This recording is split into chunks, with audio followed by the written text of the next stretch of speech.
بہت پرانے زمانے کی بات ہے۔ بغداد شہر کی گلیوں میں ایک ٹوٹے پھوٹے مکان میں ایک غریب آدمی رہتا تھا۔ اس کا نام عمر تھا۔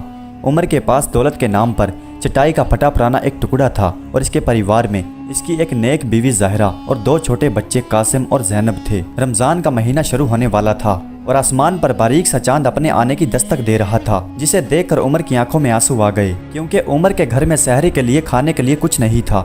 جب اس کی بیوی نے اسے روتے ہوئے دیکھا تو وہ کہنے لگی، اے خدا کے بندے، تم روتے کیوں ہو؟ جس نے ہمیں زندگی دی ہے وہ ہمیں کھانے کے لیے بھی دے گا۔ عمر نے اپنی بیوی کی طرف دیکھا تو اسے یاد آیا کہ پچھلے سال انہوں نے کس طرح سے سوکھی روٹیوں کے ٹکڑے کھا کر گزارا کیا تھا، لیکن اس بار تو حالت اس سے بھی بدتر تھی۔ عمر گھر سے نکلا اور بغداد شہر کے بازار کی طرف چل پڑا، جہاں پر سوداگروں کی لائنیں لگی رہتی تھی۔ چلتے چلتے عمر کو اپنے بچپن کی یاد آئی، جب اس کا باپ زندہ تھا اور ان کے گھر میں کھانے کے لیے ہر نعمت موجود ہوتی تھی، اور وہ ان گلیوں سے گزرا جہاں بچپن میں وہ کھیلا کرتا تھا۔ بازار پہنچ کر عمر ہر دکاندار کے پاس گیا، لیکن ہر کسی نے اسے دھتکار دیا، کیونکہ اس کی حالت دیکھ کر کوئی بھی اس سے کام لینا نہیں چاہتا تھا۔ دھوپ بہت تیز تھی اور بھوک پیاس سے عمر کا برا حال ہو گیا تھا اور ذہن میں اپنے بھوکے بچوں کا خیال تھا۔ تبھی اس کی نظر اناج کے ایک گودام پر پڑی، جہاں ہارون نام کا ایک مغرور تاجر کھڑا ہوا تھا۔ عمر اس تاجر کے قریب گیا اور کہنے لگا، حضور مجھے کوئی بھی کام دے دو تاکہ میں اپنے بھوکے بچوں کو لے جا کر کچھ کھلا سکوں۔ ہارون نے عمر کو غور سے دیکھا اور پھر ہنستے ہوئے کہنے لگا، تجھ جیسے کمزور آدمی سے میرے اناج کی بوریاں نہیں اٹھائی جائیں گی، یہاں سے دفع ہو جا۔ عمر اس کے قدموں میں گر پڑا اور گڑ گڑانے لگا کہ میرے بچے کل سے بھوکے ہیں اور رمضان کی پہلی سحری قریب ہے، خدا کے واسطے مجھ پر رحم کرو۔ ہارون کو رحم آنے کی بجائے غصہ آ گیا اور ہارون نے عمر کو دھکا دیا۔ عمر سڑک کے اوپر جا گرا، جس سے اس کے ہاتھ کی ہتھیلی چھل گئی اور اس سے خون بہنے لگا۔ عمر نے آسمان کی طرف دیکھا اور دل ہی دل میں کہا، اے میرے پروردگار، تو سب کچھ جانتا ہے، کیا میرے بچوں کے مقدر میں صرف بھوک ہے؟ تو نے ہی فرمایا ہے کہ رمضان برکتوں کا مہینہ ہے اور رحمتوں کا مہینہ ہے، تو میرے حال پر رحم کیوں نہیں کرتا؟ عمر وہاں سے اٹھا اور شہر سے باہر ایک ویران مسجد میں چلا گیا۔ اس مسجد کی دیواریں ٹوٹی ہوئی تھی اور فرش پر گرد جمی تھی، لیکن وہاں جا کر عمر کو ایک عجیب سا سکون ملا۔ عمر نے پانی کے ساتھ وضو کیا اور نماز پڑھنے لگا، جہاں اس کے دل کا بوجھ آنکھوں کے آنسوؤں سے بہنے لگا۔ نماز ادا کرنے کے بعد جب عمر مسجد سے باہر نکلا تو اس کے سامنے ایک بوڑھا آدمی کھڑا تھا، جس نے لکڑیوں کا ایک گٹھا اٹھایا ہوا تھا۔ اس نے عمر کو دیکھا تو کہا، بیٹا کیوں پریشان ہو؟ کیا میں تمہاری کوئی مدد کر سکتا ہوں؟ یہ سن کر عمر نے اپنی ساری داستان اسے سنا دی۔ بوڑھے آدمی نے جب یہ سنا تو اس کی آنکھوں میں نمی آ گئی۔ اس بوڑھے آدمی نے ایک پوٹلی نکالی اور اس کے اندر سے ایک سوکھی روٹی نکال کر عمر کے سامنے رکھ دی۔ عمر کو یوں لگا جیسے اسے سب کچھ مل گیا ہو۔ عمر نے وہ روٹی خود نہیں کھائی، بلکہ اپنی پھٹی پرانی جیب میں رکھ لی اور جلدی سے گھر کی طرف دوڑا تاکہ وہ اپنے بچوں کو لے جا کر کھلا سکے۔